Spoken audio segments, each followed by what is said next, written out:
In West Virginia, Western Grant, Western Mineral, and Western Pendleton. High wind warning in effect from 6 a.m. to 10 p.m. Friday. West winds 25 to 40 miles per hour with gusts up to 65 miles per hour expected. The areas affected include, in Maryland, eastern Garrett and extreme western Allegheny counties. In West Virginia, Western Grant, Western Mineral, and Western Pendleton counties. The hazardous weather This might not be activating because from 6 it's a.m. the to same 10 issue p.m. probably, Friday. because I didn't set locations. Impacts, damage, and winds will blow down trees I don't know why and this isn't power activating lines. anymore. Widespread power outages are expected. Yo. Travel will be difficult, especially for high-profile vehicles.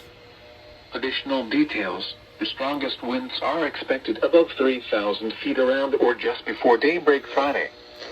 A second and more widespread surge will follow from about midday through late afternoon, with a third surge of wind expected Friday evening. Remain in the lower levels of your home during the windstorm and avoid windows. Watch for falling debris and tree limbs. Use caution if you must drive.